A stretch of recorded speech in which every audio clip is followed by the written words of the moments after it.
We are live, guys. Pussy. Ktown podcast. Oh, shit. Episode number 2, but episode number 1 when the mics are actually working. Folks, we're just learning how to do all this. No, we're pros. Second one in, we're pros. We already got the shit figured out. I hope so. Yeah. No, not so even right close. now we are waiting for our special guest. I'm not going to announce it yet until he arrives. But it's one for the ages, folks. It's one for the ages. I can't believe we're doing this right now. I'm with you. Right? I cannot believe it. Andrew, can you believe this? That's pretty awesome. Our fucking I our do first believe it, though. our first legit. I mean, not Augie, you were a legit guest. I'm not gonna say you weren't a legit guest, but you were my co-host, co-host / guest. This is actually like we just met yesterday, and yep, he's with us. Oh, and speaking of the devil, there it is. And there he is. Oh, yeah. We just You on camera, baby. We kind of wanted to get the entrance. You are on camera. Did you want headphones or? Oh, look, everyone's rocking up. Everyone's rocking the team. Everyone's Hey, I did a tweet about you last night. Yeah. I saw that. He showed it to me. I saw it. I was like, You didn't bring me that shirt? Oh, man. it's all good. It's all good. I'm printing it. Yeah, I printed them, but I left early. Just give it to It's all good. Johnny. Yeah. I'll bring it to you. I'm going to be coming down hanging out with the fellas. Yeah. The Korean Connect. The Korean The Connect. Korean Connect. We trying to get over to Korea. No, it's good. It's good. Cool. All right, folks, we are here for episode number 2 of. See us rocking this. You see we rocking the There you shirts. go. There you go. Let's Yes. stand and show him. You Yeah, know we what got it is to already. up here and be like. Man, yours look real red. Hey, man. Hey, That thing look real red. that's You know original quality. You know? what No, he called me yesterday. He called me like at 3:30. I'm like, oh, what's going on? He's like, check the tweets. He showed it to me. I was like, I just met the first person that bought one online. That's it. We're going to do lunch, talk business, the Korean Connect. And I was thinking, wait, but Augie's Filipino. I know. But it's the Ktown podcast. He's my favorite. He's more Korean than a lot of Filipinos and a lot of Koreans than I know, too, Yeah. actually. So it still works. Move this up? Like that? No, the mic doesn't even work, actually. She can just move it. Yeah, you- and wrap it. Yeah. I don't even need headphones. I can hear you just perfect. Okay. All right, guys, just gonna listeners. rock. So We just gonna if you rock. guys haven't heard, we've got our special guest. He's just arrived. We're at the Novel Cafe Bar in the wine room. This is where we do the the Ktown podcast, episode 2. We have the man, the myth, the legend. Oh yes. He's not a rapper. His Not name, at all. Not at all. not at all. Real- Rick real Ross. business. Hey. Real Real business. Rick Ross. There it is. Real There it is. business. Real business. We had a red carpet out front set for him. He walked in, so we had to. Guest of honor. We had to. Yeah. Yeah. Thank you. So the day went okay today? Man, another busy one, man. I just come from a meeting with Minister Tony Muhammad from the Nation of Islam and From the nation. Bishop Turner. Oh, that's the LA, the Sheriff Baca. Yeah, the LA they County work. thing? They work in the LA County Jail. They the clerical people for the LA County Like the Jail. liaisons and whatnot. Yeah. And you know, one of the things that I want to do is I want to go back to prison and teach the guys in prison what I learned from prison. You know, Exactly. what I learned how you should be doing your time, how you should be preparing for release. Because I believe that incarceration doesn't work. You know, at the way that we use it right now, and I think that it could be better used to help people more so than to just warehouse people. Yeah, definitely. I've heard like in Cuba, the rehabilitation or the prisons are like little communities where like if you're like in jail for like a white collar crime, you're like a lawyer, then you have to teach like law to like other people. If you're like a teacher or I don't know, but like in Cuba, their prisons work. Like they we gotta fix No, that. we good. There we go. You want to Something to sip on? Yeah, some hot tea and honey would be good again. Hot tea and honey. Yeah. Brian, could you work on that? I think if we got him the jasmine yesterday, it was did you like what you had yesterday? Yeah, that was cool. Yeah, the jasmine. As long as it's hot. Hot. Yeah, make sure it's hot. Before you walked in, we asked Jay over there, and he let us know that you drink red wine. So if you want red wine. Sometimes. Okay. Once in a while. Not too often. I take a sip and I'll be tipsy. I got to drive home. Yeah, I hear you. Okay, so where were we at? It was the American prison system, the failure, how it does not work. Castro was pretty smart. People say whatever they want about Castro, but Castro was pretty smart. I mean, they're all smart if they're at that level.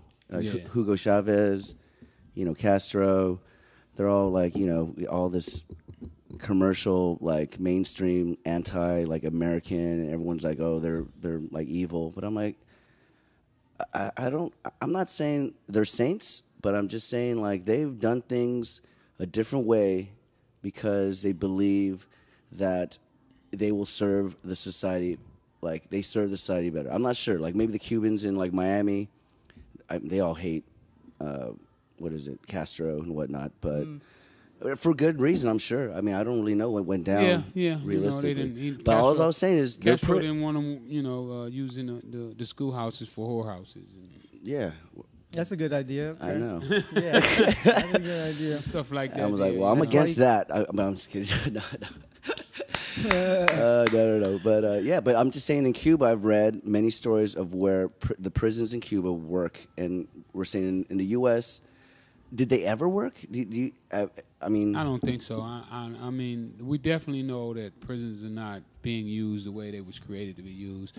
And on some fronts, we believe that prisons is another form of slavery.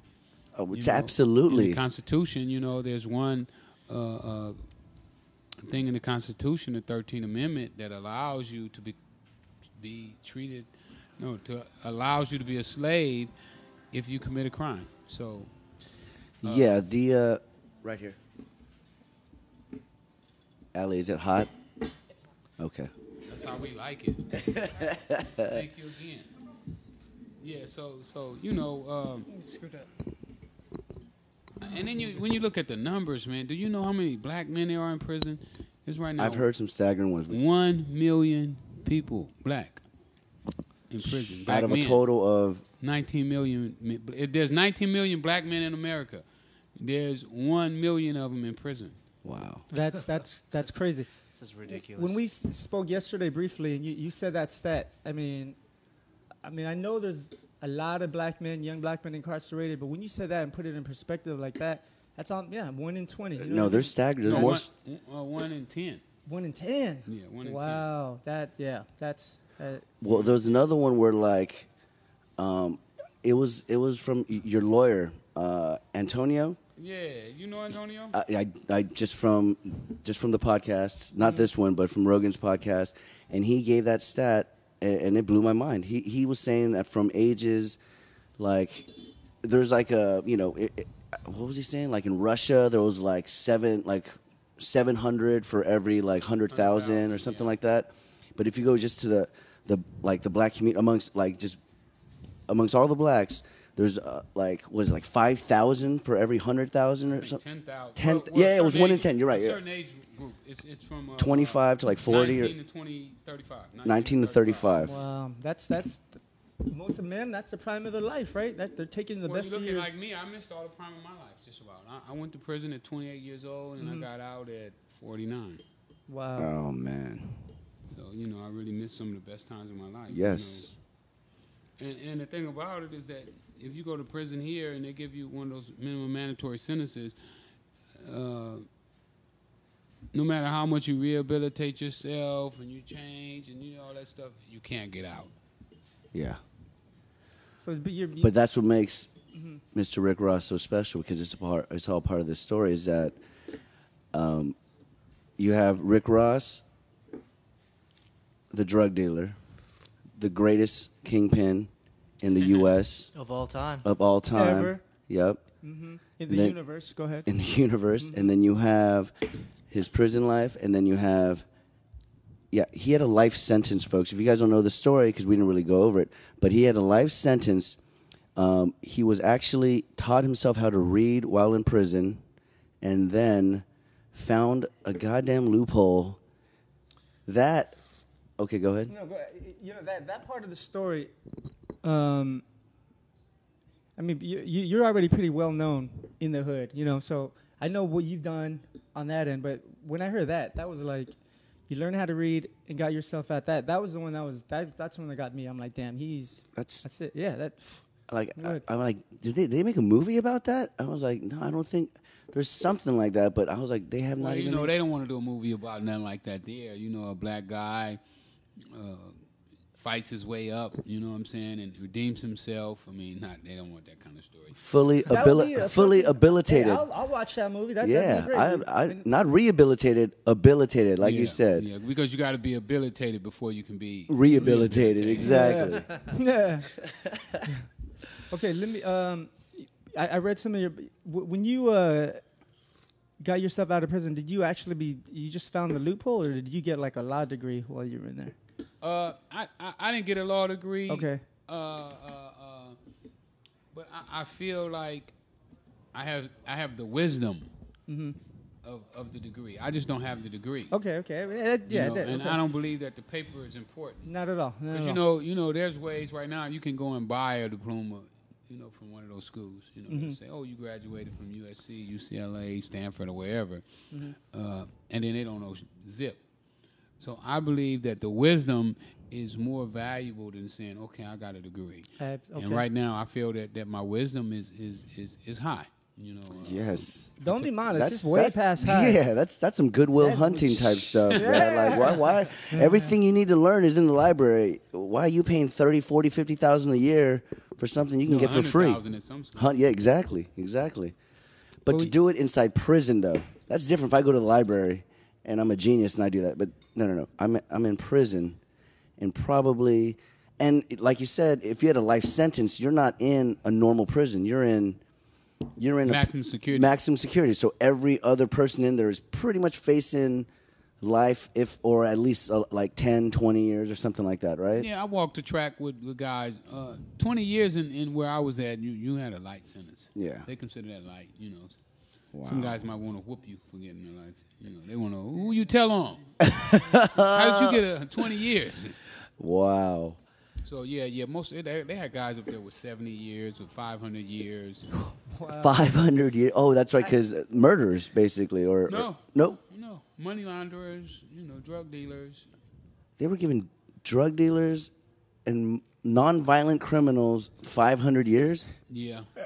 That doesn't even make sense to me. When I hear those sentences, double life, triple life, I'm like... Well, one guy, they gave him... I think they gave him like 700 to 800-year sentences ran consecutive. That means like, okay, you do 100 years, and then you come back. When you finish that, you do another 100. The guy was like, Judge, I can't do all that. And the judge told him, well, just do what you can. Wow. Okay.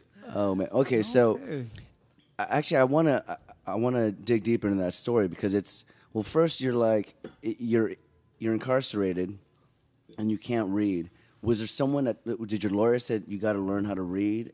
Nah, he didn't. What he did give me, was a bit of good advices.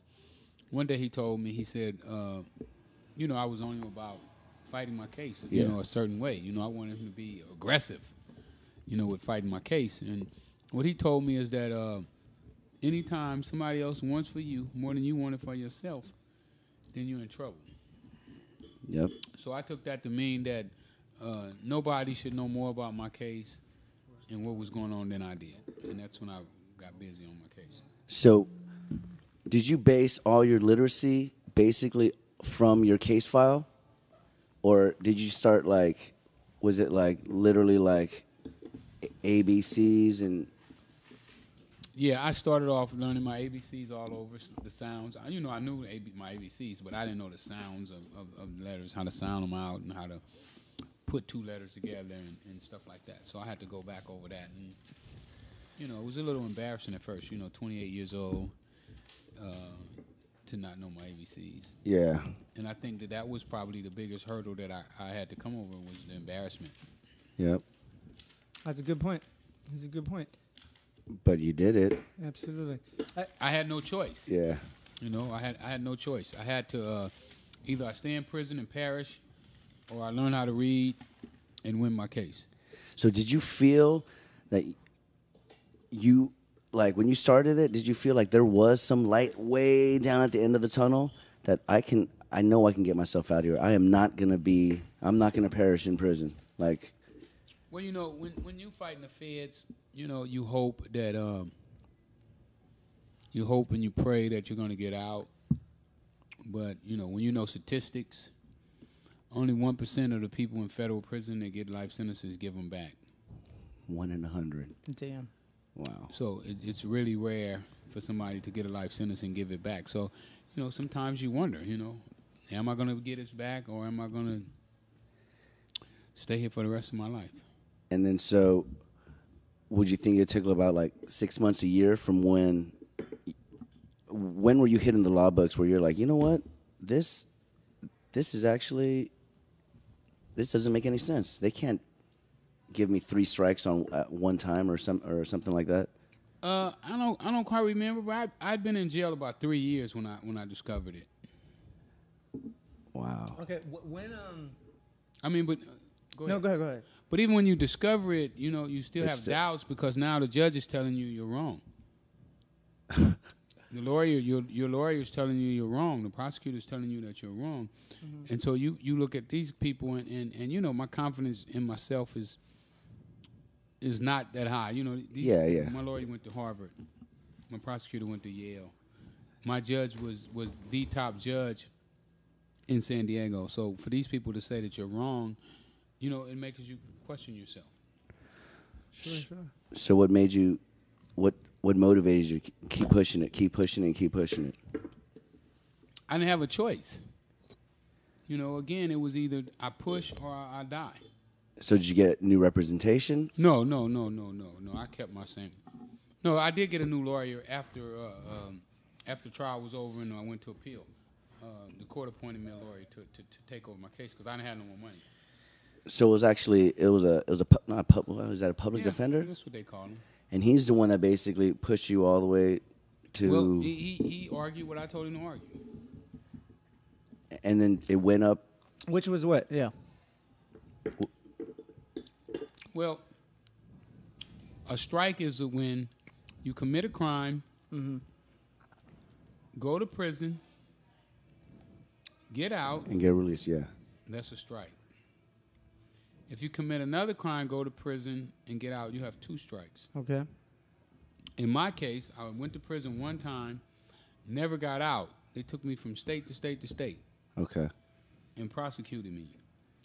Those are not strikes. It was, from state to state to state, saying that these were all kind of interrelated. They were interrelated. Yeah. The same. It's called the same criminal episode.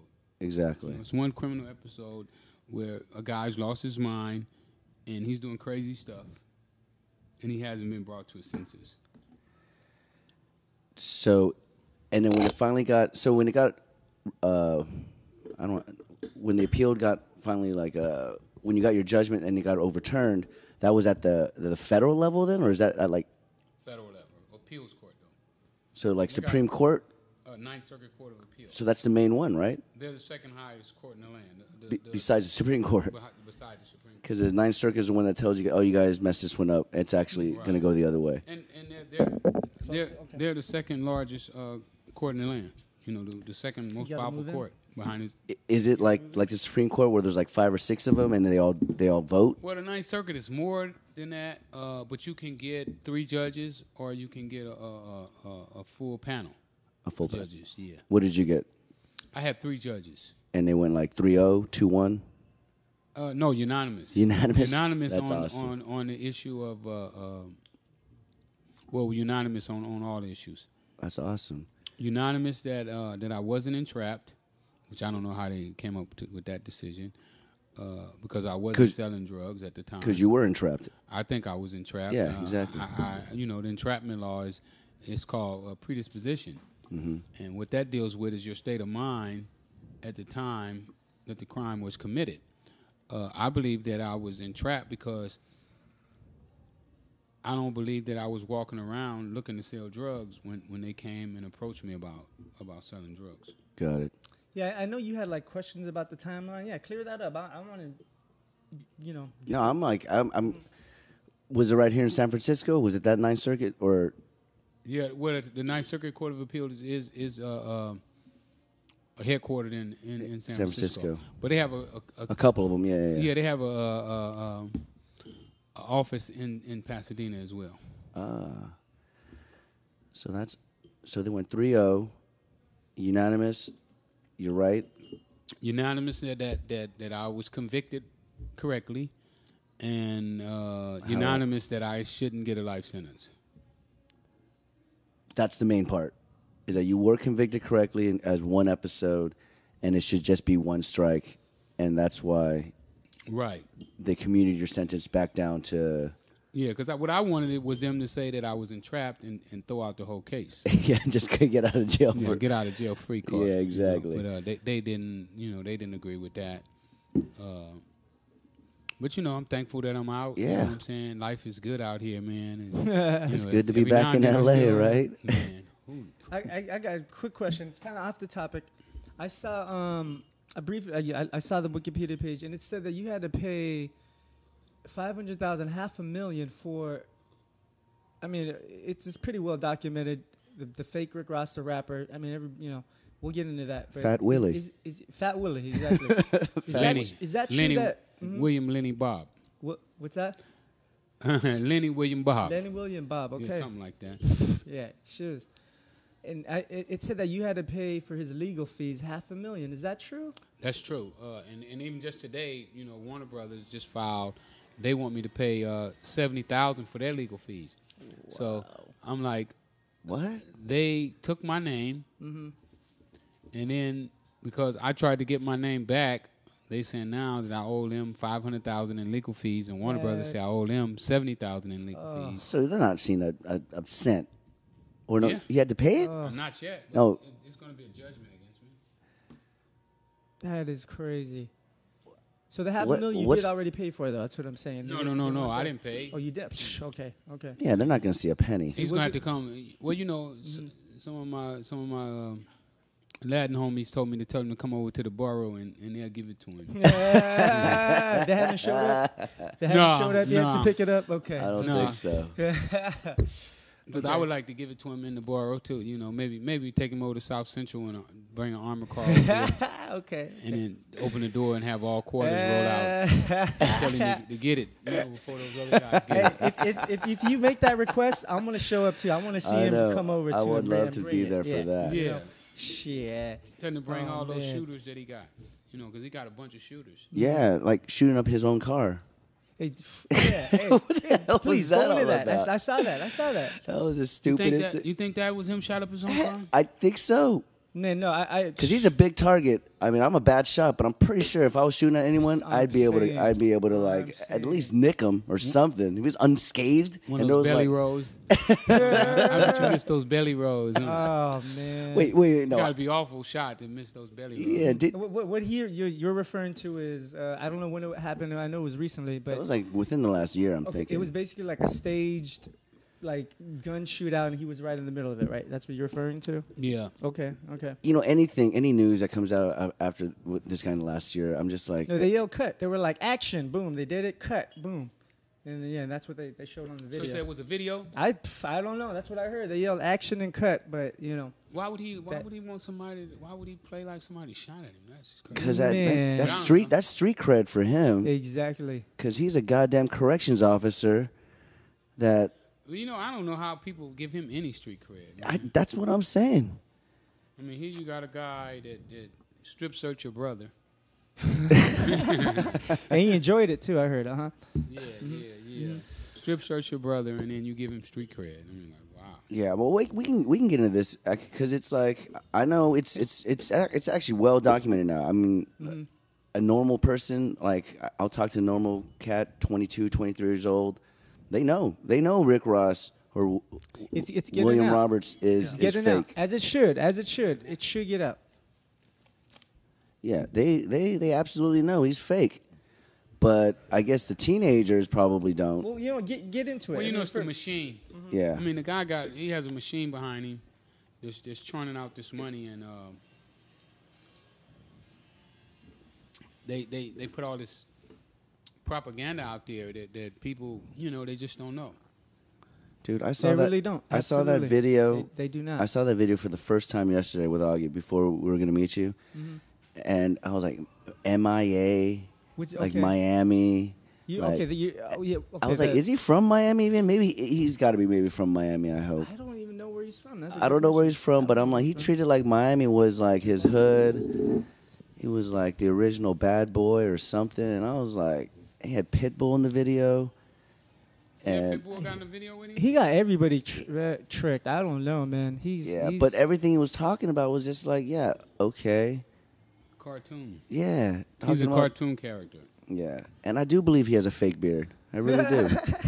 Well, you can go online. They show you how to put it. Yeah. He had a strap behind the ears. You tuck it back. Santa beard. Okay.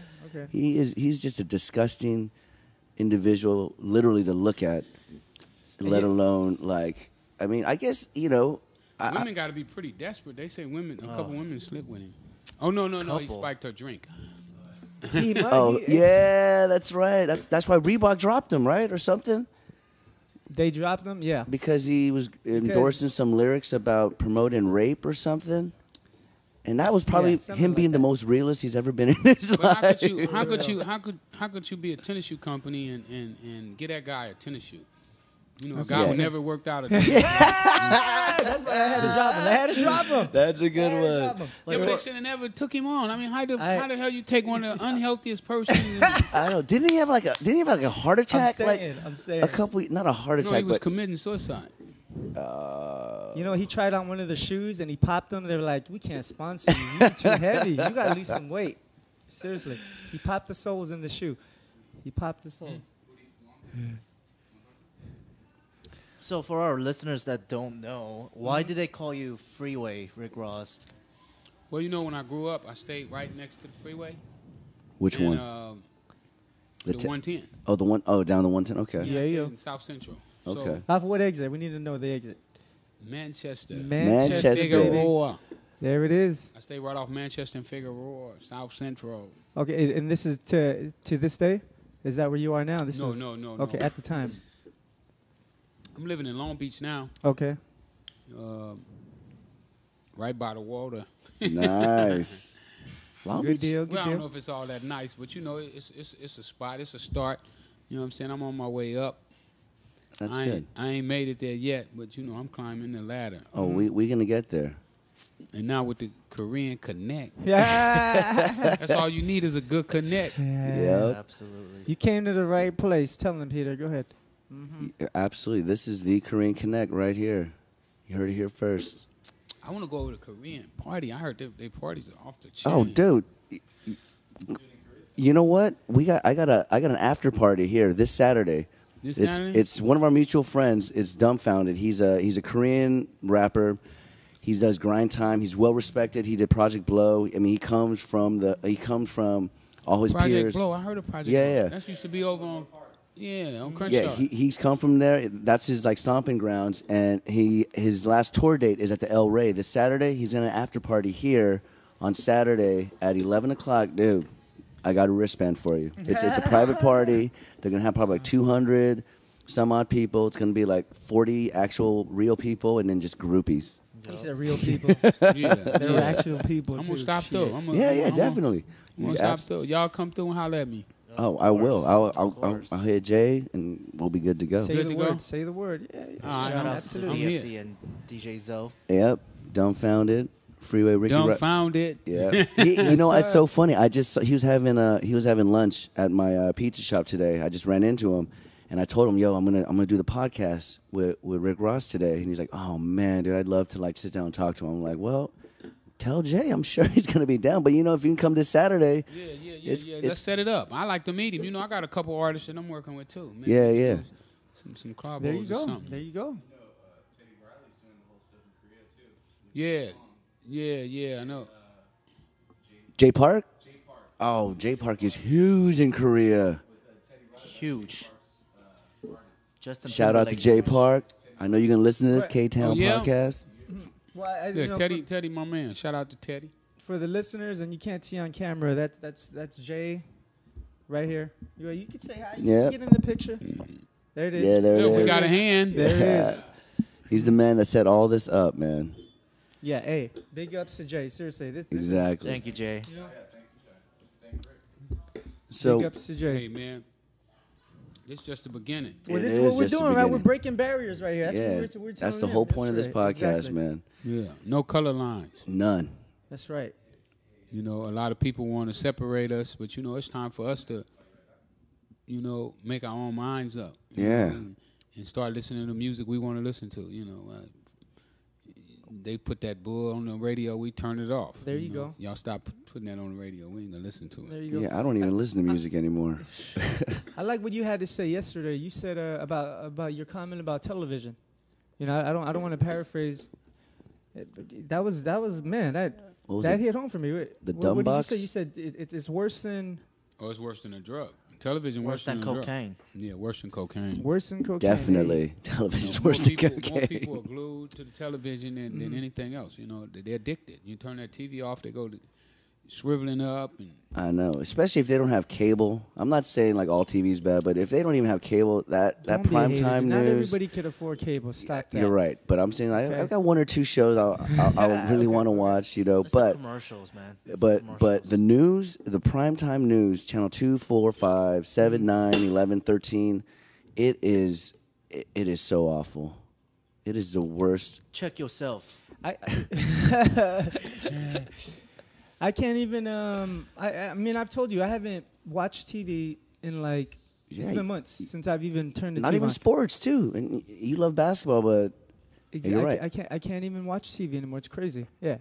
After everything I've heard about television and what you're saying, it's worse. And then, I can't even do it. You know, actually, when I turn it the TV off desensitizes you.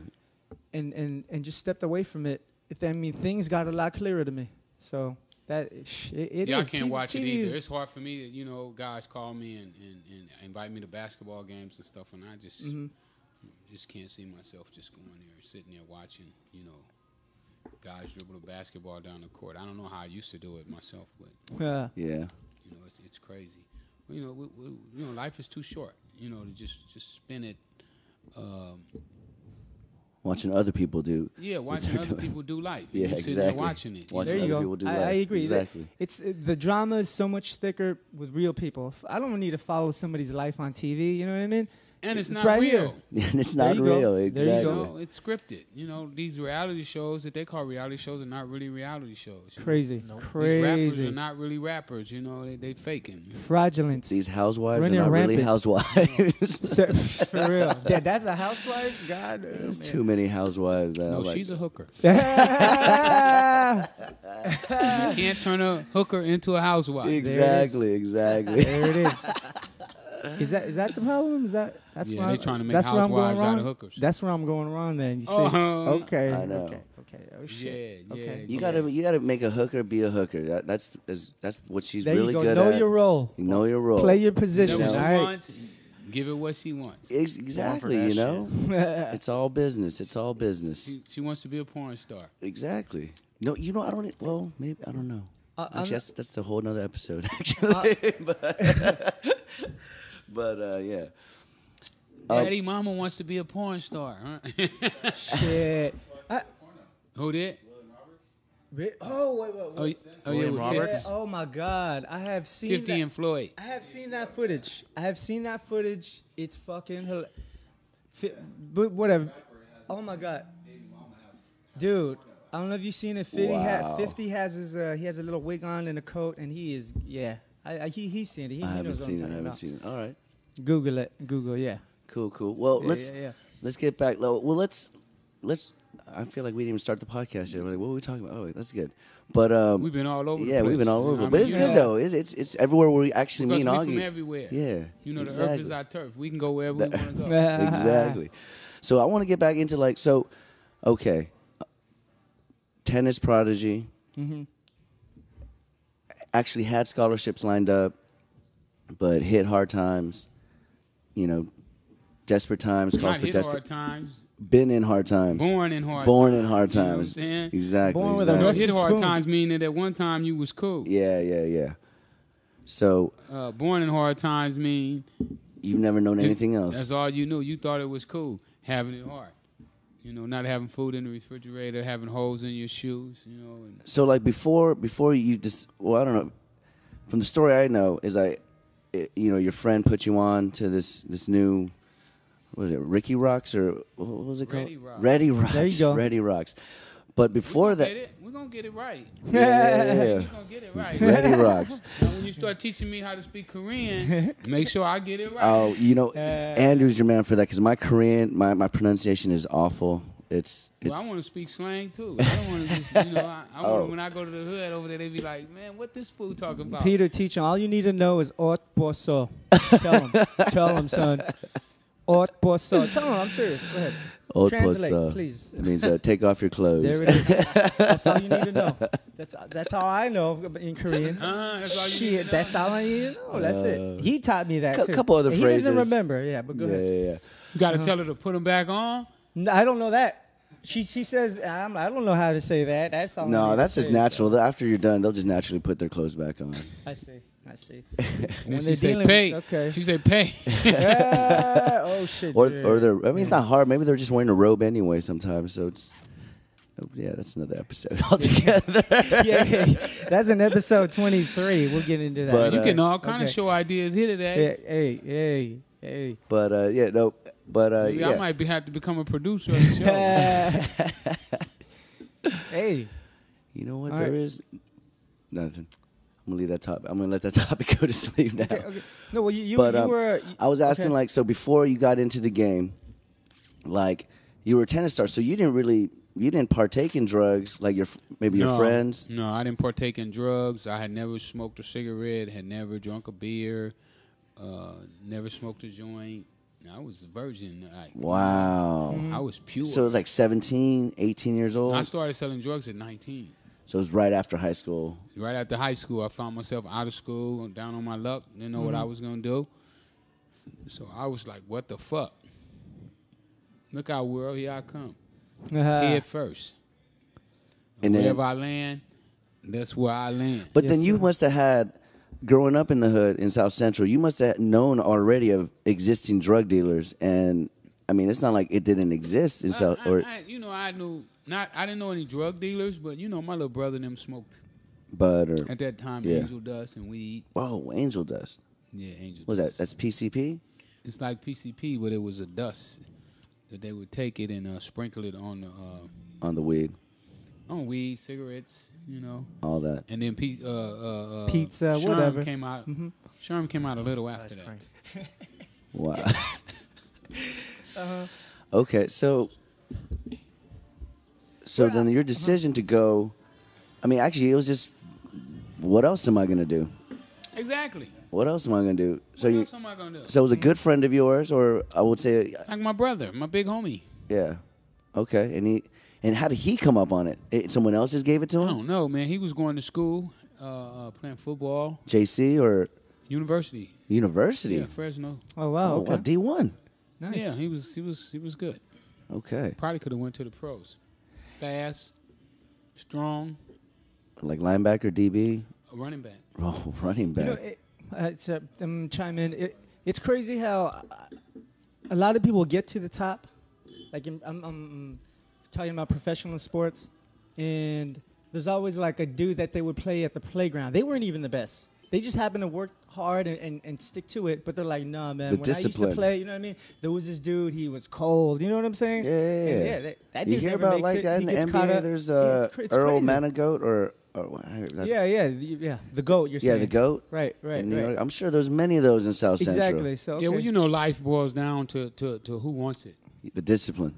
Are you going to put in the time, the dedication to get to that next level? Mm-hmm. When I was in prison, there was a lot of guys with life sentences. Mm-hmm. And, when I would go to the library, they would be sitting at the card table playing cards, playing spades or dominoes, or watching Jerry Springer. And they would tell me, "Man, you crazy for going to the library." And I would be like, "No, I ain't. Ain't nobody gonna know my case better than me." That's true. And when I walked out of there, I saw some of their faces in total disbelief. Damn. Exactly. You better hit the books, son. I mean, with anything that you do, like right now I coach, mentally coach quite a few young men, basketball, football, baseball, and even in life, Still at the amateur level? These are kids? Well, I had one kid up, man, he just got cut today from the New York Jets. But, I teach him about persevering.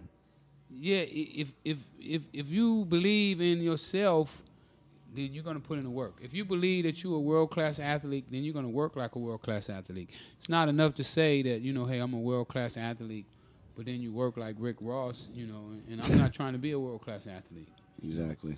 So, if you're trying to be a world-class athlete, you got to get out there and work like one. Gotcha. You hear that? You hear that? Got to put in the work. Can't skip steps. Can't do any of that stuff. Absolutely. Cannot skip steps. So, y'all getting it raw and uncut. Yeah. And so then your friend in school, he somehow comes across this. I've heard the story, and then, you messed it up, and then you went back, but then the friend that owed you came back. So he just had a constant supply where he was like, he had this connect. Oh, well, it was small at that time, a couple $100 worth. Okay, I got a question. I knew you had a connect in Nicaragua, like you said. Nicaragua. Yeah, let's get right to the meat of the story. Let's get exactly. I want to know how That's that what even. To. How the hell does that happen? How do you just get on the phone and there's a dude in Nicaragua and all of a sudden you're on the phone and you're just talking? How that happen? Well, no, it's a slow process. It didn't just. No cell phones back then. Yeah, but he wasn't in Nicaragua anymore. He had got exiled from his country. Okay. When the Sandinistas took over Nicaragua, they threw the Contras out. Okay. The Contras was being backed by Ronald Reagan and George Bush. Exactly. And Russia was doing the Sandinistas. Yeah. So they kicked these guys out, and when they kicked them out, America took them in. So when they got over here, they needed to raise money to fight the war. Exactly. Wow. So. But you didn't know this at the time. Didn't know, didn't care. Exactly. The only thing I wanted to do was keep the drugs coming. Yeah. So the first deal, or the first because I know it was through a friend of a friend and whatnot, or he was a friend of a friend, and you already had your infrastructure set up in terms of your distribution channels. No. This was a learning process. This is a lot of bumps and bruises. I started off with no knowledge at all. Exactly. Of distribution, of sales, of nothing. But, I tell people all the time is one of my theories is that we can't incarcerate our way out of this because the drug users are going to create them a drug dealer. Yeah, if there's a demand, there you go. Someone's gonna have a supply, no matter what. And they're gonna teach him to do everything that they want him to do. And you know how they teach him? With their dollars. Because the money's coming in. Money's coming in, and somebody's gonna want that money, and somebody's gonna do what they tell him to do to get that money. So it was literally a process from what was it, Danilo? Yeah. From him, it wasn't like before Danilo, you had already built up a little infrastructure, or it didn't really take off until he came on. Well, before Danilo, I had been selling through his brother-in-law. Through his brother-in-law, okay. Right, but when he came in the picture, he lowered the price. And because you had more volume, it's like Costco. Yeah, but just pure meeting him just lowered the value. Okay. I mean, lowered the price.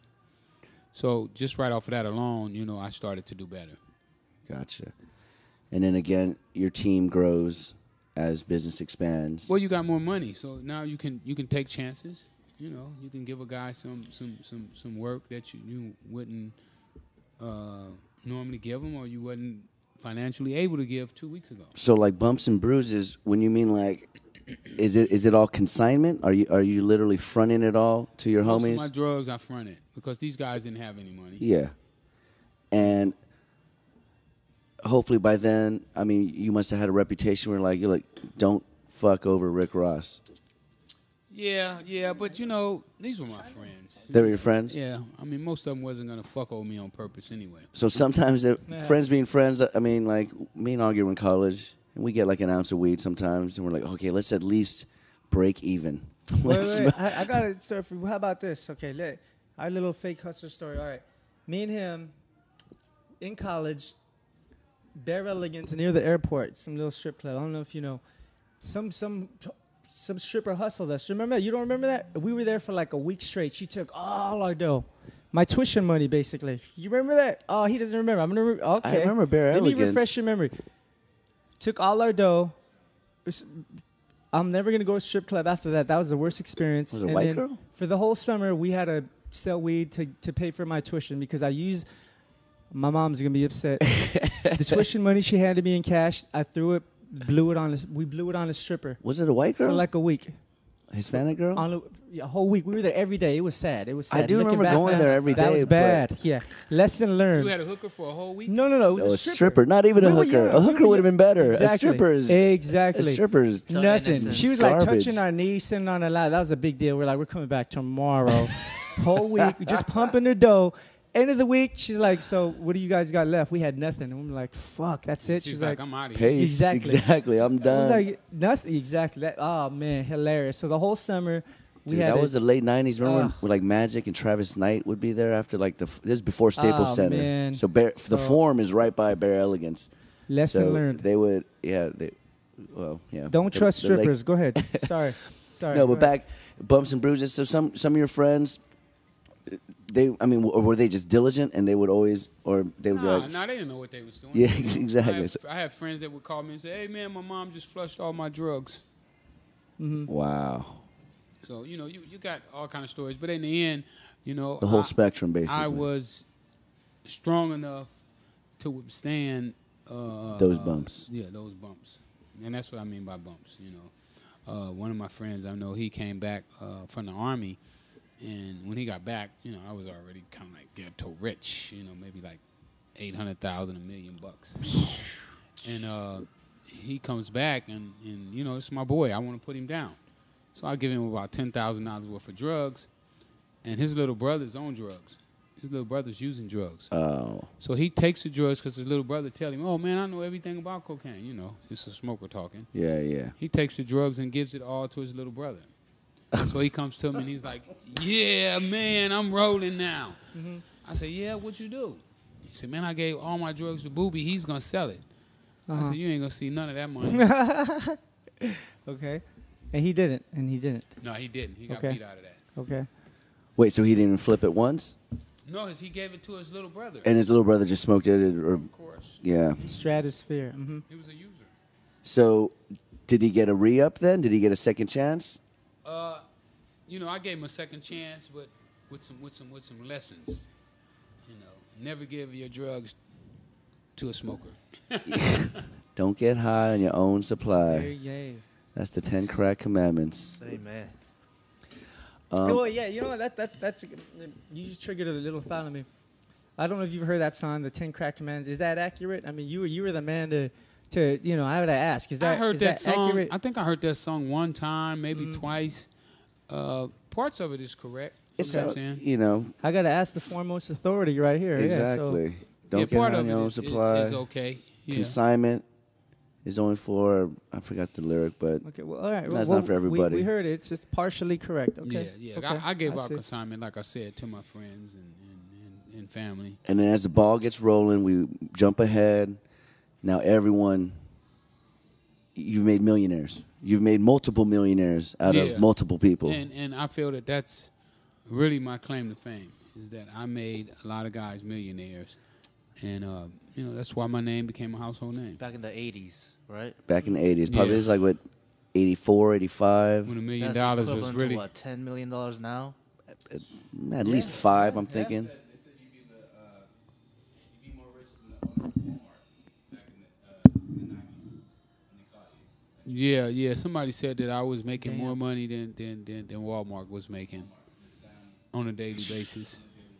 You know, I was turning like $1 million a day was going through my hands. So, I have a cool question. So, like, you said you started slinging when you were 19, and was crack?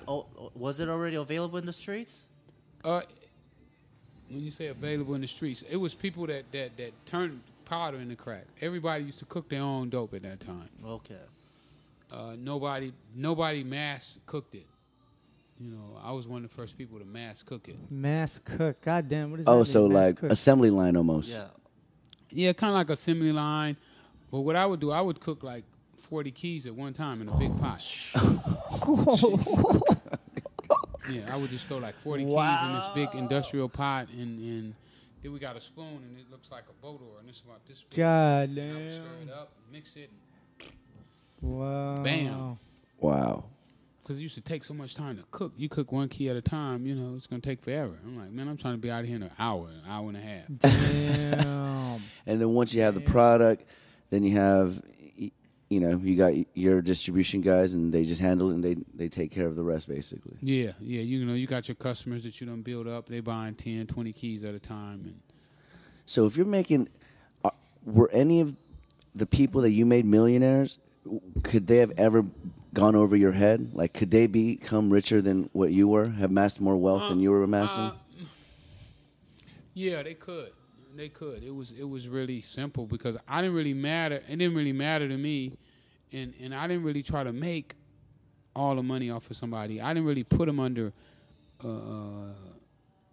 like contract, almost to say, well, you can't get as big as I am. You know, I didn't care how big you got. Only thing I cared about is how much money I made. Exactly. As long as you're good with me, then you could be as entrepreneurial as you can be. Yeah, I don't mind. You find a spot. You know, like some of those guys found spots in Detroit and D.C., you know. Oh, so that's how the distribution, it wasn't all just South Central. This was already going. Oh, no, we went all over the country. You know, it was guys from South Central going everywhere. You know, you could be in Atlanta and run into a guy from South Central that was in Atlanta selling drugs. But would they cook it? It would be made in South Central and then distributed out? Yeah, that was crazy, guys. You know, we didn't know about the crack law at that time. You know, people would cook it up and ship it. You know, now everybody knows to ship it and then cook it. Mm-hmm. You know, when it gets to where it's going. They catch you in that suitcase, you know, with a hard when you're through. With rock, exactly. It's much worse than it is if it's... Man, they try to tear your head off. Yeah. So in terms of... Okay. But in terms of Danilo, no one else talked to him except you. Oh, no. All my guys know. A lot of my guys knew Danilo. I didn't hide him, you know. I mean, you want to go with him or you want to go with me. You know, it's like a girl. If me and her ride and she riding in the car with me and you pull up in a Rose and she wants to get out, then go ahead. Whoa. So he was, after they had been under you, they would go direct to Danilo? They didn't, but they could. Like when I went to jail, they went to him. Okay. Because he wasn't going to jeopardize losing me. You know, for the distribution. For distribution, you know, here you are. You might be buying 30, 40 keys. So would he take you over me? If you're when in jail? I'm buying 100 or 2 every day. Oh, okay, yeah. 100 to 200 keys a day? God. Yeah. Yeah, let's repeat that. 100 to 200 keys a day. Wow. You were just talking about this earlier. We're about 65 kilograms, by the way, if that gives you an idea of how much that is. Wow. Oh, our weight. Our weight? Yeah, 65 kilograms. That's about where we're at. What do you weigh, like 150? Oh, I'm talking about you. So about, you made a 150 comment, pounds. like earlier. Gee. So how many pounds is that? 100, 200 keys is going to be like double? It's going to be like 200 to 400 pounds? You made a comment earlier. Remember the whole? Okay, we're gonna bring it back full circle. The whole the whole Scarface. The Scarface. Okay. What did you say? What did you say? Repeat that. Well, I heard it was like it's so funny because that movie. You know, I mean, I enjoyed it. It's entertaining. It is what it is. But I remember when, I guess it was Al Pacino goes down to meet like the Colombian guys. Sorcerer. Yeah, and he's all like, I need 100 keys a month, and then I was like, you're doing 100 to 200 a day. Yeah. I mean, my story is the real life Scarface. Exactly, the real life Scarface. More tea, I'm gonna have to run to the bathroom. Go ahead. Yeah, whenever you gotta go, definitely. Yeah, let me run to the restroom. Okay, yeah, for sure. Y'all done teed me out. We'll leave out the real life Scarface for sure. No. Hey, Andrew, does he know where it is? Yeah, he does. He does. Okay, cool. What you said? We were kind of talking about this earlier. I mean, really, when he gets back, that's what we're gonna tie in with the whole name thing. That movie is not even that good, in my opinion. Yeah. My humble opinion, it's not even that good. Really, it's not. You know what I mean? Word. That movie, to me, like, in fact, I saw that movie in college at your place. At my place, I At your remember. place, first time in my life, and I'm excited. That's my partner, John, on camera, right there. Embezzling bottles of wine. It was This is organic wine. Bonterra? Is that the Bonterra? Bonterra, Let's be okay. organic, you guys. going green. Keep it organic. Keep it organic. Even our alcohol consumption is green. We keep it green over here. If you right? are looking for some organic juices, come and get it at Novel Cafe. At the Novel Cafe. 100%.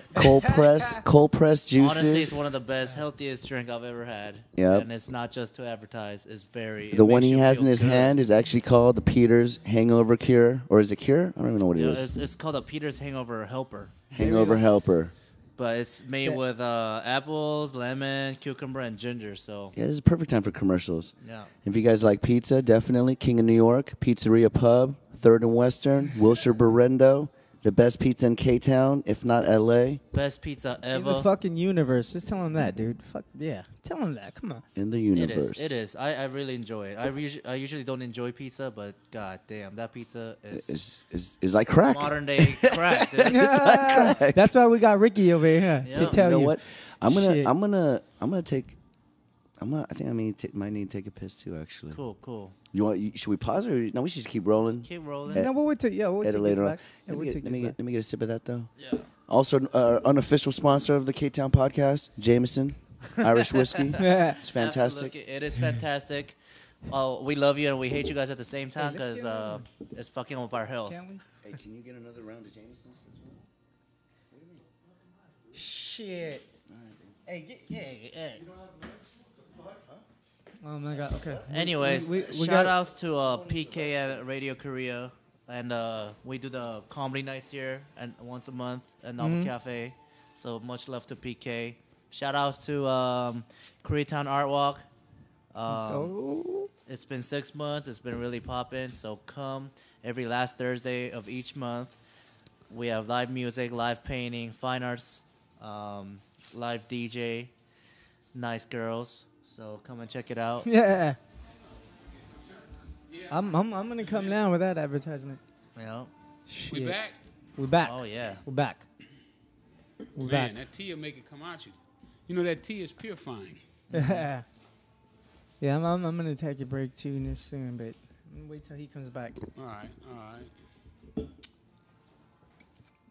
Okay. All right. Okay. What was I What discussing? else? Okay. What- Well, okay. Well, about that movie, we were talking about that movie. I saw it in college, and when I first saw it, it wasn't even that good to me. It was not that good. I was a little disappointed. I have to be honest. And Oh, yeah? absolutely, it was disappointing. I was fascinated with really. Scarface. Oh man, I was for me because I didn't see it until recently. That's what I mean. So Man, it was he kind of like molded me, man. He was like, man, with cocaine you can do anything. okay. I see that. You know, You were on that the angle. commercials, they say everything goes better with coke. And I was like, yeah, you right. Okay. So for me, it was like I'll see. I would watch episodes of MTV Cribs, and everybody would have to have that DVD. You know. Yeah. You know what I'm saying? It was Yeah, almost yeah, like yeah, yeah. But glorifying ain't it. that something, though? You know, right before the cocaine epidemic explodes, they start to give you these movies where a guy comes over from Cuba with no shoes on, Right. and he's flipping hamburgers. Yep. And then the next thing you know, he's holding the whole world. Right. I mean, Yeah. what kind of programming is that? There you go. You the whole TV. Absolutely. You know what I'm saying? You understand the programming that they do to you? You know, it's like... Yeah, double cross, betrayal, do whatever you got to do, no loyalties to anything, But be successful. but be successful. By any means, right? Wait, so Right. did you ever experience any of that? Like guys Oh, that yeah, that of course. that's what I was gonna say. Of course, right? With all that money? Come on, man. Everybody's trying to cross you. So, how were they dealt with? Well, you know what? When I went into the drug business, my motto was that I would only hurt somebody in self-defense. Which is really which should be everyone's motto. You should only hurt someone in self-defense, definitely. Yeah. So when people beat me out of money, and my guys want to go cut their head off. They want to go kill the whole family. Exactly. And I would have to be like, the good guy. I mean, the bad guy or the good guy, and say, man, let's sit down and look at this rationally. Okay. We're going to kill this guy. Right? We can kill him. We might get away with it, but just say we don't get away with it. It's 5 of y'all. Your bail's going to be $300,000 a piece. So I got to bail you all out of jail. Then I got to go hire lawyers for everybody. The guy only owed us $300,000. There you go. That's spoken like a true hustler, like right there. Like a true G. There you go. So, how much is it really gonna cost us? And if we kill him, we're not gonna get our money back. If we let him live, he might do the right thing. One day he may come and give our money back.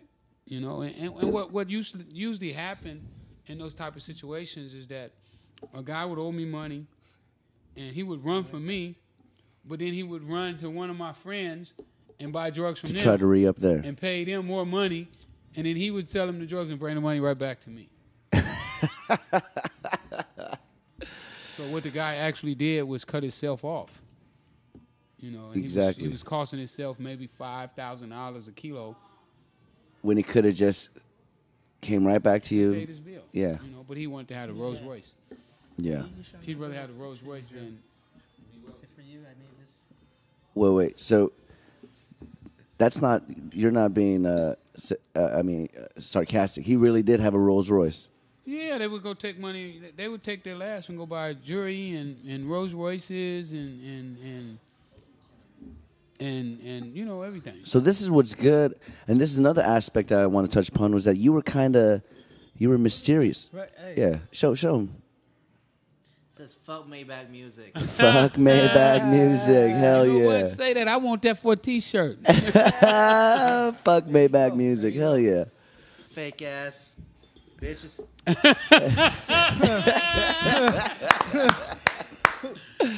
Did you hear that? Yes. That's right. You heard That's it? right. Fat Willie? Yes. Or what was the other name we called him right now? Lenny. Lenny? Lenny, Willie, Bob. Lenny, Willie, Bob. Pee-wee, I don't know what we call him. Pee-wee. We done called him so much stuff. Yeah. But Joe Rogan described this guy the best. What'd he say? I Joe can't. Rogan say, man, you got the best idiot in the whole world. Something like that. I mean, only Joe can do it. Yeah. I mean, he's got your name on his knuckles.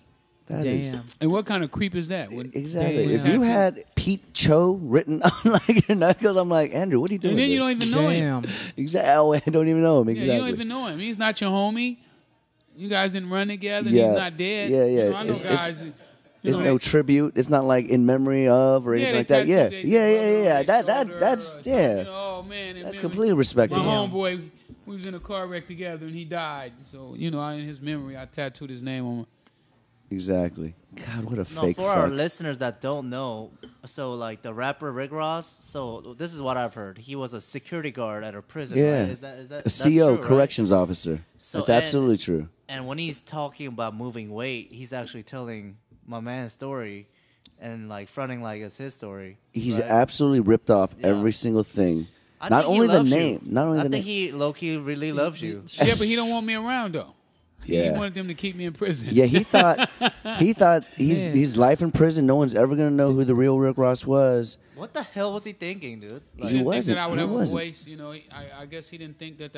He thought that the history of cocaine and South Central and the Iran Contras and Ronald Reagan and all that stuff was just going to disappear like it never happened. This is American history. Bozo. Yeah, bozo. Don't even know his history, man. Wikipedia that shit, dude. Jesus. Yeah, he claims that he never knew about you. Yeah, Taking that can you persona believe? on. And he That's- was fronting like that's crazy. Like he had no idea about him. yeah, all, he right? invented the name. At all. Yeah. And he was claiming that he was the OG Rick Ross.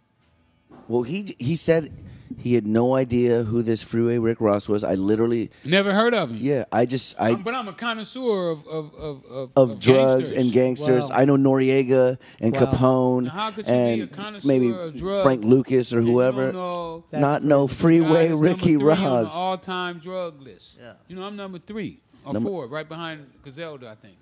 Wow. Gazelda? Yeah. Who is that? Cocaine Cowboys? Yeah, The godmother, you know her. the godmother. Yeah. Yeah. Number I mean, they got 4. me in some pretty big But I companies. mean, like, there's so the top ones being like Escobar, Escobar, El Chapo, and then Gazelda. and Gazelda. I mean, and for being from South Central, that's like a global, like number 1 in the world, number 4 in the world, but number 1 in the U.S. definitely. And he's like, I don't know who Rick All Ross those people are is. getting it directly from the farmers. You know, they are in the jungle. Yeah. And for me to be, but you know what I found out is that my suppliers was getting it from everybody. Oh, so Danilo, I guess I was going to say, was cocaine being... Danilo was hooked up with Escobar. He was hooked up with Gazelda. Wow. Well, not just Danilo, but the Nicaraguan Nicaraguan conquest, connections. or You the know, Contras. Right, the Contras was the Choa family. Yeah.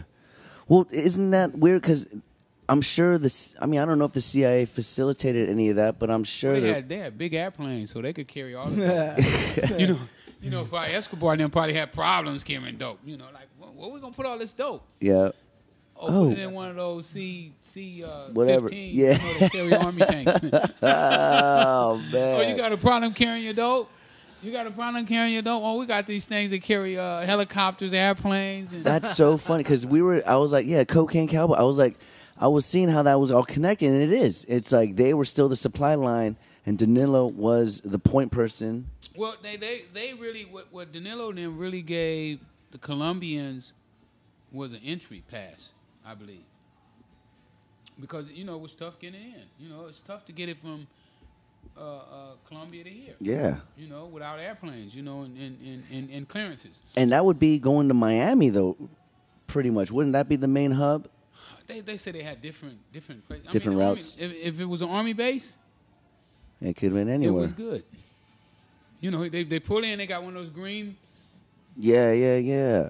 airplanes that said U.S. Army, Whoa. and then they got one of the So the like, guys with the soldiers with all the stripes driving, and he probably didn't even know what was in the trunk. And you know, he's under orders. You know, you don't open the bag. so are you?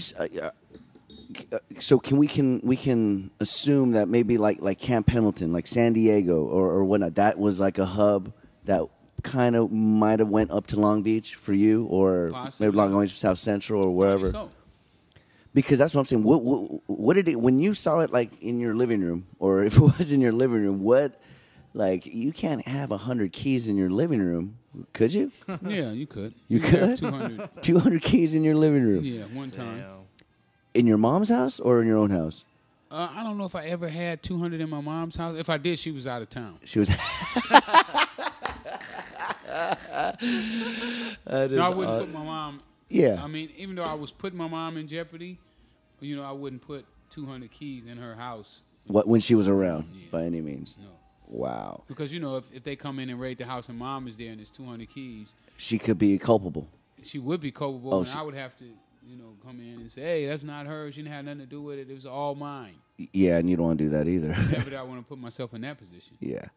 So immediately, even if that happened, then you'd immediately have to.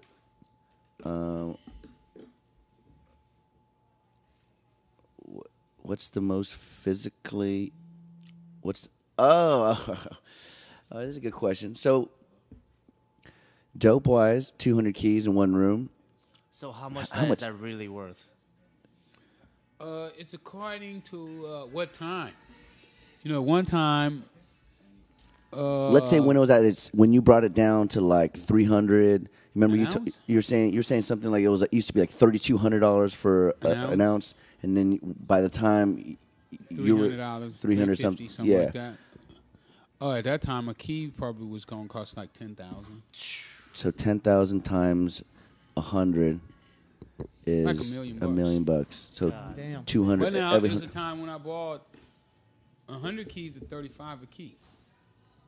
At $35,000 a key. Yeah. So that's $3.5 million. Yeah.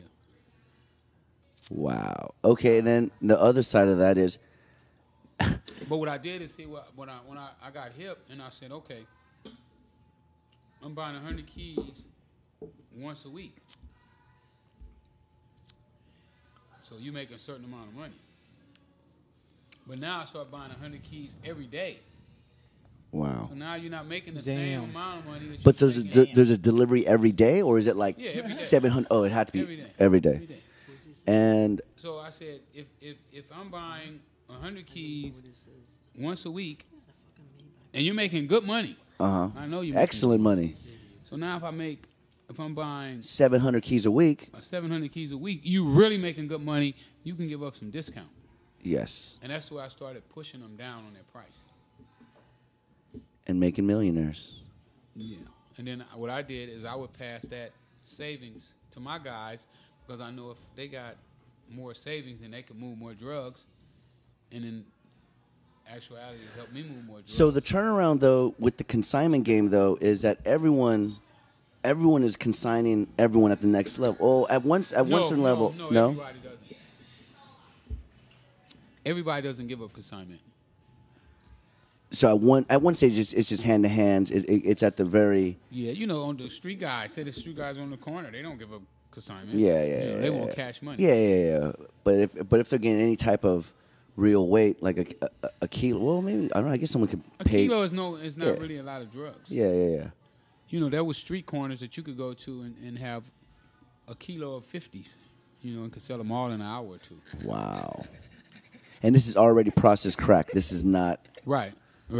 Wow. Okay. I see. But by this time, you've already stepped away from the hand-to-hands, the street game. You are way behind the curtain, which is one thing I really want to get into. I really got removed from the game after a couple months. Couple months? Yeah, I was removed away from the streets. Because it was just too much heat? No. I just made see protection. what I did is I took all my money and I pulled it back into the drug business. So I moved up quick. Exactly. You didn't spend it on anything. Nothing. I didn't buy cars. I didn't buy jewelry. I didn't buy tennis shoes. I didn't buy clothes. Dude, that's discipline. Where were you staying at this time? I could barely flip an ounce. Still the I same? probably Without I losing got my money. own apartment. My mom put me out after about maybe 4 months selling drugs. She After she found out, okay. Yeah, she started to see all these strange people that she had never saw before. Yeah. She knew all my friends. She knew who I grew up with. Mm-hmm. But then all of a sudden, people start coming over to the house in Cadillacs. Okay. With big wheels and bumper kits and big grills and, and she could tell that these were not my peers. Mm-hmm. These guys were like pimps. Yeah. And, okay. and with capes and then okay. They wasn't the people that she was used to me hanging with. They weren't from around the neighborhood. And they wasn't from the neighborhood. So she wants to know why all these people coming around. Okay. Why all these people interested in you all of a sudden? Exactly. What happened to you? Because, I stayed low key. Cause, That's the key. Is I really want just the low key, like the discipline to do that. Well, I had to because my mom would know if you bought a pair of shoes. She's going to know. Where you get the money to buy them shoes from, boy? Yeah. I ain't give you no money. So, I stayed low key. Were you the oldest in the family? No, I got an older brother. But I'm the entrepreneur of the family. The entrepreneur of the family. Yeah. You two, that's it. No, Only I you think, and him, I that's think I it? had a younger brother too. No. I got have two younger brothers. Yeah, let's get to know his family, And two sisters, two young sisters. So you're the second oldest of the family. Second oldest, yeah. Okay, this is probably a little off the topic. When I don't know if it was when you were incarcerated or when you came out. When did you find out that there was a gentleman that had your name and was running with it? I found out when I was in prison. Okay. Yeah, a young kid that studied with me in jail brought me a magazine, and this magazine had this guy in there saying that he was Rick Ross. Wow, okay. And you're like, what? Damn. Yeah, like, let me talk to this clown. Yeah. Oh, Let me get man. him on the phone. But by this time, your sentence already been reduced, and you knew you were going to get out. Oh yeah, I knew I was getting And you're out. like, I think I still had about 5 years. 5 years left? Yeah. And so he blew up in what, like 06, 07? 06. No, I had 3 years left. Because I got out September 09. September 09. He really thought that you weren't going to ever get out. I'm going to take his name. He did his little research, you know, and saw that I had a life sentence. He didn't know you were putting in work. He didn't know you were going to the library. He didn't know. Of course not. Why would he know? That would take some due diligence on his part. Man, well, exactly. There it is. That would take a little due diligence on his part. I don't know. Okay. But, okay, so back to so the low-key status. All the people under you are basically were any of them like you? Were they trying to be like, you know what, I'm gonna be like Rick? Like some stayed low key, you know. It was a few. Well, how about that? Some guy was really flashy. You know, one of my little partners, young Tommy. You know what I'm saying? He's locked up right now. He has a life sentence. You know, he had Testarossas and Ferraris and had 2 Rolls Royces. You know. Oh man, you can't be in the hood. Damn, in the hood or that? In the hood. Oh, I mean, he had got him a condo and stuff, you know, outside, but you know, he still stayed at his mom's house all the time. You could come over his mom's house and he got a convertible Rolls Royce.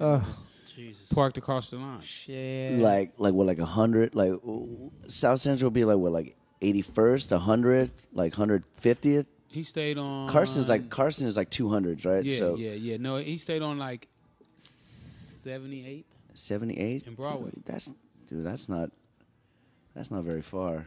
I mean, we're out here like this. Right around the corner from the 77 police station, and you could pull up in his yard sometime, and he might have a Testarossa. I mean, I think he might have had the first Testarossa in the hood or in L.A. even. In L.A. In L.A. Oh, because the Testarossa, when he bought the Testarossa, I think Jermaine Jackson had ordered it. Jermaine Jackson, yeah. Michael's brother. I was like, and he didn't have the money to go get it. Oh, that's awesome. So when he didn't have the money to go get it, Tommy saw it, and this is the story that was relayed to me. Mm-hmm. And Tommy saw it, and Tommy told the man he wanted to buy it, and the man was like, "Oh no, this car is already sold." And Tommy pulled that money out. Yeah, how much? Put that money on him. The guy said, Jermaine can wait. Is it Michael or Jermaine? Jermaine, okay, he can wait. Yeah, okay. Jermaine, he always had to wait. Yeah, I don't think Michael was in the cars. Nah, Michael's into some other stuff. But Michael. But in the 80s, dude, Moonwalker, dude, he killed it bad. He did. Michael was a badass individual, man. Hey, rest in peace. Yeah, absolutely. Rest in peace. Absolutely. All that other stuff that happened in the 90s, whatever. When I was growing up, everything was about Michael Jackson. Yeah, Michael was the man. Yeah. When I grew up, too, all the girls like Michael. Well, I mean, he was since the Jackson 5. I mean, he's the youngest member, and he's killing it. And his older brothers are like his wingmen, like behind him and stuff. Yeah, I used to feel like Michael when I started selling drugs. Like how? Explain, please. Man, one time a girl came up to me and said, and that's when Thriller was out. She said, "Oh, I hear about 2 people, Michael Jackson and you." Damn, there it is. Okay. Yeah, so that's the league that they had put me in at that time. And that's awesome. And you know what? And you're still here. Exactly. You're still here. Rest in peace, as we said, but you're still here. That's okay. I mean, I guess you guys would be similar in age, actually. He's a little older than I am. Yeah, I think it'd be like 50-something. Man. Just a little. Andrew, can you make sure the okay, is recording? It's recording. Are you sure? I just want to see because I would just hate to be like, oh, the mic's not doing what it's doing. Because the video, I'm not even looking at the video. Okay, all right. Sorry about that, guys. No, wait, but put it. Your tech is on his job. Yeah, but flip it on.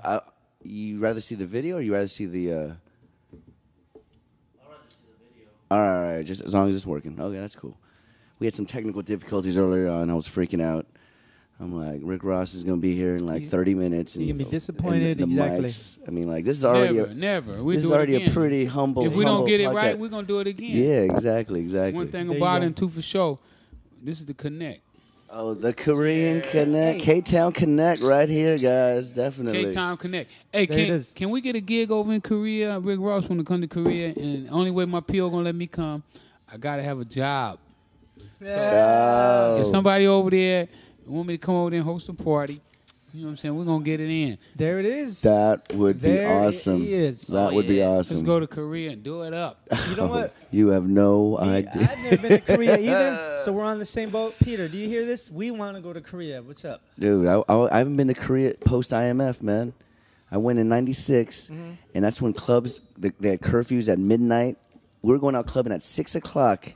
Okay. And then that night would end at midnight.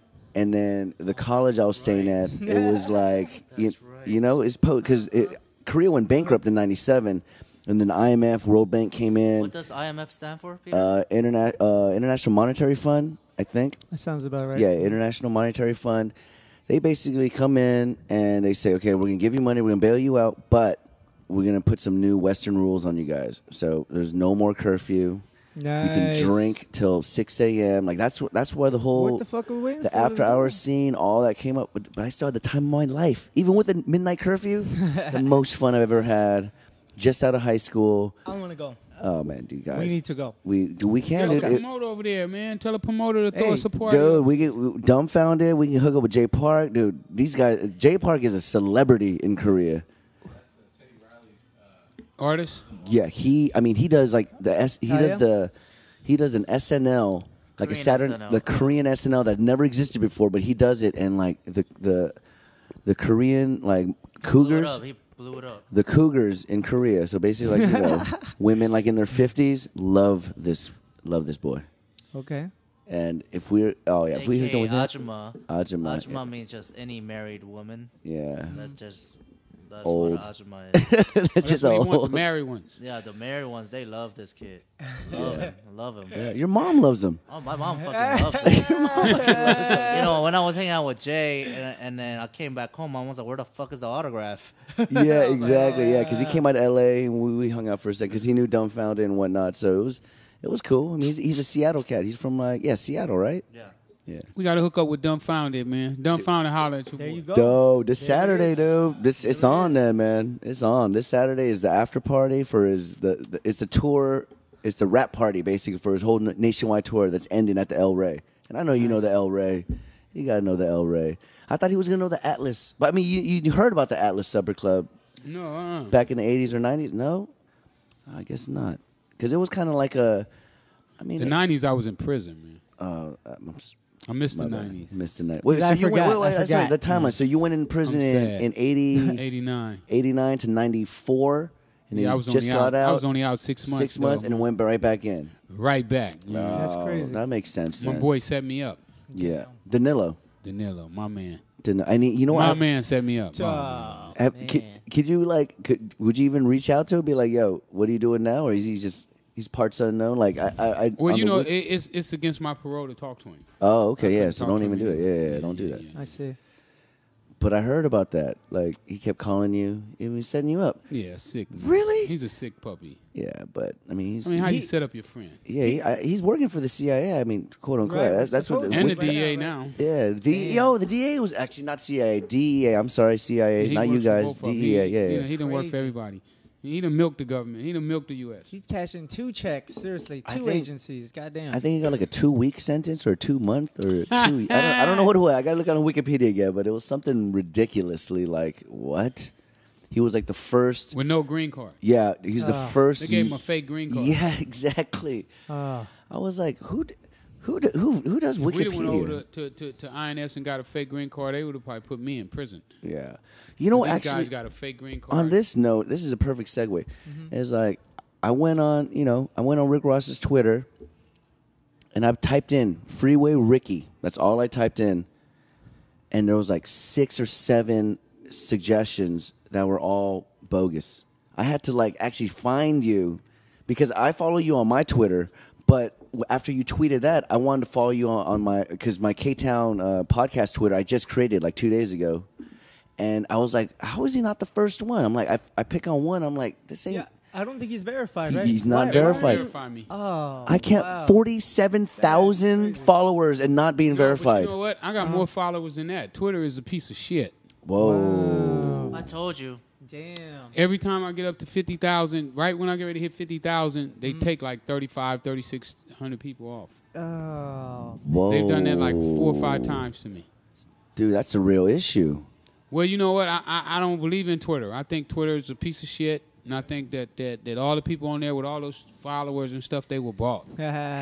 You know, they make deals with them. I don't know. Rogan got like almost 1 million though. Well, Joe's different. Yeah. Joe's he earned his, I believe, the old-fashioned way. You should hit him up and he'll be like, "Yo, I will put that," because if Joe Joe knows, is my man. yeah, Joe is my man. if he knows that Twitter's doing that Shout to outs you, to Joe I'm Rogan. sure he will. He's got some means to be like, "Yo, Nah, why?" I mean, you know, I don't want to go, Well, you know, telling- hopefully he'll listen to this podcast and he'll be like, telling Joe "What?" about my problems and what's No, going on. I was just shocked about that because I was like, how do you have 10,000 followers and not get verified? I think I've seen fools with like 15,000 and they got a blue check like by their name or whatnot. You know? Yeah. Well, you know, this guy works for Universal. Twitter is affiliated with Universal. Oh, wow. Okay. Yeah. There it is. Okay. Come on, you know, Universal, man, is so powerful. Yeah, You know? that's like NBC, Universal, GE, right? Yeah. Yeah. The whole So you know, conglomerate. I'm fighting with a machine. Damn. You know, and I mean that's why a lot of these guys don't help me or don't support me I got you. because I I'm got you. going up against the machine. You know? So how is that case going on, man? I mean, I know. Well, we're on appeal right now. You know, the judge used to work for Universal. That's crazy. That was the. Is that what you discovered with the we female found out judge after the decision? The decision after she made a ruling that she never disclosed to us that she worked for Universal. So it's a conflict of interest. It's Well, automatically I think going to be. it was, you oh, know, she didn't think it was. But I didn't know that. That's where we left off with all that. That's crazy. you know, it is what it That's is. disappointing. It really is disappointing. That's disappointing. That's You know, sign right of now- the times, right? Right there. now, my goal is to build this record label up, get this documentary out. I got my documentary in the works, Cracking the System. Cracking the system. You know, I got the movie I'm working on with Nick Cannon. Nick Cannon. You know, shout out to Nick Cannon for having an Yes, sir. Yeah, the dude. Mad guts respect to Nick Cannon. to back me. You know, I love think he's Drumline. And Mariah too. Go ahead. and Mariah. By the way, though, You know, Nick put a lot on the line to Dude. come in and back me. You know, because a lot of people probably gonna turn their back on him. Yeah. You know, but the streets gonna love you, Nick. oh yeah. yeah. The streets is Oh, always yeah. watching, Hey. man. They're gonna And I know love he's Nick coming Cannon. back with the Wilder now, so I know he's gonna get big Okay. on MTV. Okay. Oh, he really is. Yeah, he's coming back with the. Yeah, like I never had season. nothing against Nick Cannon. I'm like, do your And he got movies. those do dope your- Oh, come on, man. headphones, He too. married Mariah Yeah. Carey. He's the fucking man. Yeah, Mariah's kind of hot, dude. Yeah, she's the You see Nick's greatest. Yeah. headphones?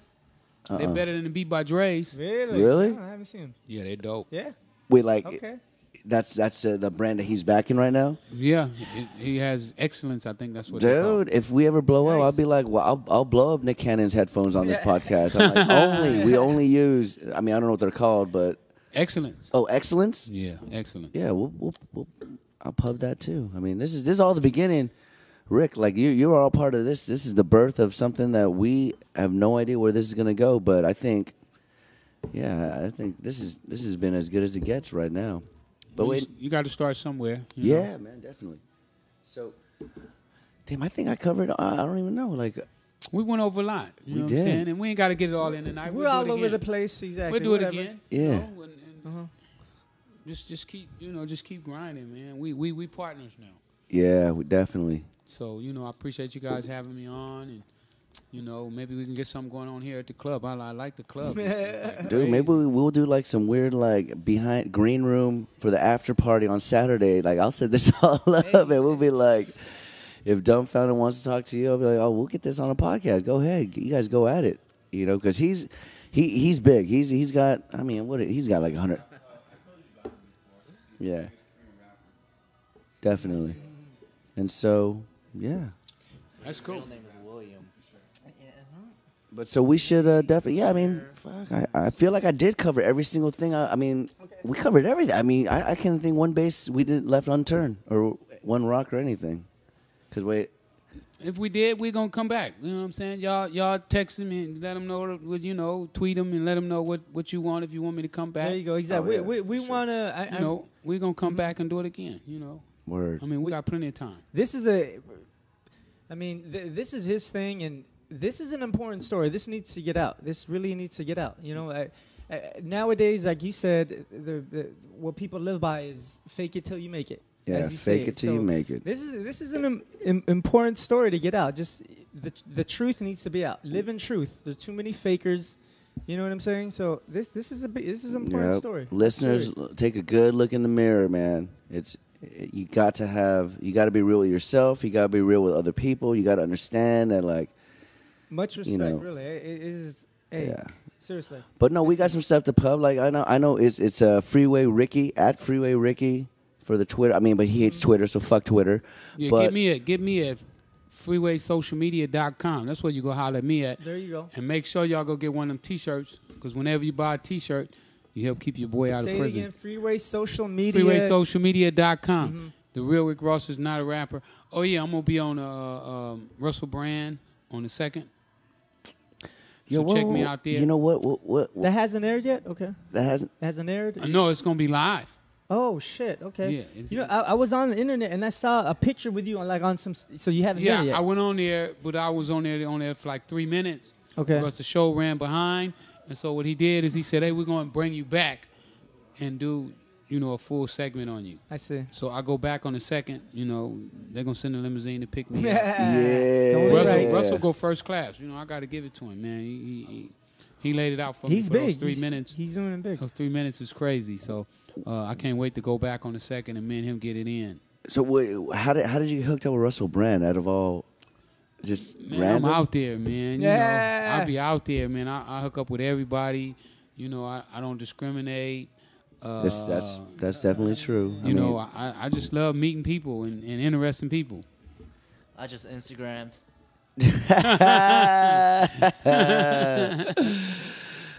Use a bitch, William. I love that.